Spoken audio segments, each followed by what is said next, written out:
Hello friends, welcome है आपका my exam solution में। एंड आज हम बात करने वाले हैं 10 ऐसे हिंदी नॉवेल्स के बारे में जिनको पढ़कर आपको इंस्पिरेशन मिलेगा। मैं पूरी नॉवल की समरी तो डिस्कस नहीं करूंगी, हाँ आपको सारे नॉवेल्स के बारे में जानकारी दूंगी और उनमें क्या है उसके बारे में बताऊंगी। तो इन नॉवेल्स को पढ़ने के बाद आपको गारंटीड है कि आपको इंस्पिरेशन मिलेगा अपनी लाइफ में। और एक बार इन नॉवेल्स को समझने के बाद आपको इंटरेस्ट जागेगा कि इसको पढ़ना चाहिए।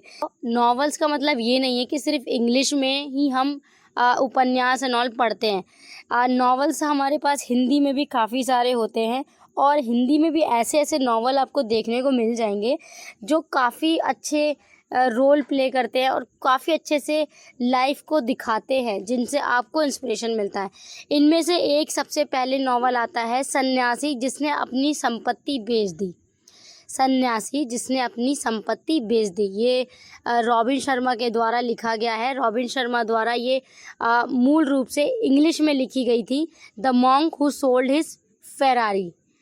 ऑलराइट, सो इसका हिंदी ट्रांसलेशन है और ये इंडिया की one of the most selling books में से एक है।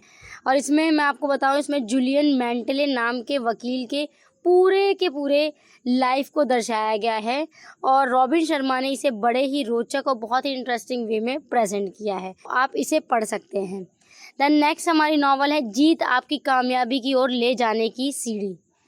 यह शिव खेड़ा द्वारा इंग्लिश में लिखी गई you can win a step by step tool for top achiever का हिंदी ट्रांसलेशन है। तो बहुत ही इंस्पिरेशन है ये कहानी। 3rd नंबर पे आता है हमारा योगी कथामृत, परमहंस योगानंद की इंग्लिश में लिखी गई ऑटोबायोग्राफी ऑफ योगी का हिंदी ट्रांसलेशन है। और इस किताब का इंग्लिश वर्जन खास तौर पर फॉरेन कंट्रीज़ में फेमस हुआ था। चौथी हमारी बहुत मेन और बहुत इम्पोर्टेंट बुक है चाणक्य मंत्र। तो ये चाणक्य मंत्र अश्विन सांघी की बहुत ही फेमस कृति है। अ फास्ट पेस्ड थ्रिलर है जिसमें हिस्टोरिकल टेल को आज की टर्म्स और चीज़ें यूज़ करके लिखा गया है।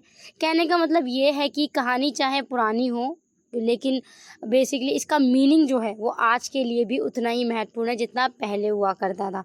मैं आपको सजेस्ट करूँगी कि चाणक्य मंत्र, क्योंकि चाणक्य जो था वो अपनी नीति, अपनी रूल्स, अपनी रेगुलेशन को लेके बहुत कठोर था। वो चंद्रगुप्त के गुरु थे और चंद्रगुप्त पहला ऐसा राजा था जो कि किसी राजवंश से बिलोंग ही नहीं करता था। राइट, हिस्ट्री में अगर आपने पढ़ा होगा कि चंद्रगुप्त जो था उसने मौर्य साम्राज्य की स्थापना की थी, तो उसका पीछे गुरु कौन था? उसके पीछे तो चाणक्य ही थे। तो चाणक्य मंत्र बहुत ज़रूरी है, आप पढ़ सकते हैं। इसके अलावा 5th हमारी इम्पॉर्टेंट है सुखमय जीवन के सीक्रेट्स। ये दीपक चोपड़ा एक इंडियन अमेरिकन ऑथर हैं और स्पिरिचुअल पब्लिक स्पीकर हैं जिन्होंने ये बुक लिखी है। इसमें उन्होंने लाइफ के कुछ अनस्टेबल रीजंस बताए हैं जो हमें थोड़े समय के लिए खुशी तो देते हैं लेकिन फिर अचानक से गायब हो जाते हैं। तो ये बुक आपको स्पिरिचुअली मोटिवेट करती है। इसके अलावा 6th है आपका भविष्य आपके हाथ में। आपका भविष्य आपके हाथ में, your future in your hand. ये डॉक्टर APJ अब्दुल कलाम के द्वारा लिखी गई बुक है। इसको जो है लोग पढ़ते हैं आज की डेट में। जो ये हमारे डॉक्टर APJ अब्दुल कलाम की नॉवेल्स हैं, बुक्स हैं, उनको पढ़ते हैं।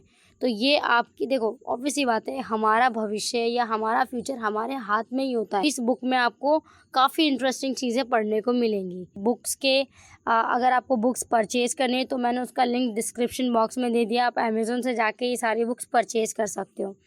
इसके अलावा 7th है stay hungry stay foolish. Stay hungry stay foolish बहुत ही एक कोट को लेके बनाई गई बुक है, लेकिन अपनी इस टाइटल की बुक में रश्मि बंसल ने 25 IIM अहमदाबाद ग्रेजुएट्स की लाइफ स्टोरी को शेयर किया है, जिन्होंने एंटरप्रेन्योरशिप की राह चुनी और खुद का अलग मुकाम बनाया। तो मैं आपको एक चीज़ बताऊंगी, अगर आप एंटरप्रेन्योर बनना चाहते हैं, बिजनेसमैन बनना चाहते हैं, लाइफ में कुछ बिजनेस स्टार्टअप करना चाहते हैं, तो ये बुक आप लोगों के लिए ही है। Stay hungry stay foolish. 8th है हमारी शस्त्र विदाई।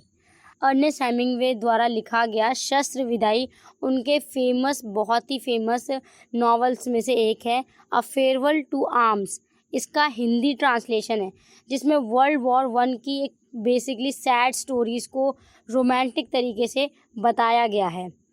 तो ये भी आपके लिए बहुत ही अच्छा है। इसके अलावा 9th है रघुवंश। रघुवंश महाकवि कालिदास द्वारा लिखी गई बहुत ही उत्कृष्ट महाकाव्य है। ये है एक मॉक एपिक। तो इसकी रचना मैं आपको बता दूं संस्कृत में की गई थी, लेकिन अब आज की डेट में हमें इसका हिंदी ट्रांसलेशन देखने को मिल जाता है। इसके अलावा 10th है हमारी अग्निपुंज। अग्निपुंज सुधीर विद्यार्थी ने लिखी है और आज की यंग जनरेशन के लिए बहुत ही अच्छा इंस्पिरेशन देती है। महान क्रांतिकार आज़ाद के जीवन की कहानियों पर बेस ये बहुत ही अच्छी बुक है, तो आप इसको भी पढ़ सकते हैं। तो दोस्तों, मैंने इस पूरी वीडियो में आपको 10 कुछ ऐसी बुक्स के बारे में, कुछ ऐसी नॉवेल्स के बारे में बताया जिनको पढ़कर आप अपना दिन बना सकते हैं, अपने आप को मोटिवेट कर सकते हैं और अपने आप को इंस्पायर कर सकते हैं। फील्ड हर एक इंटरेस्ट के लिए मैंने इसमें सारी बुक्स को बता दिया है। यहाँ तक के लिए थैंक यू फॉर वॉचिंग।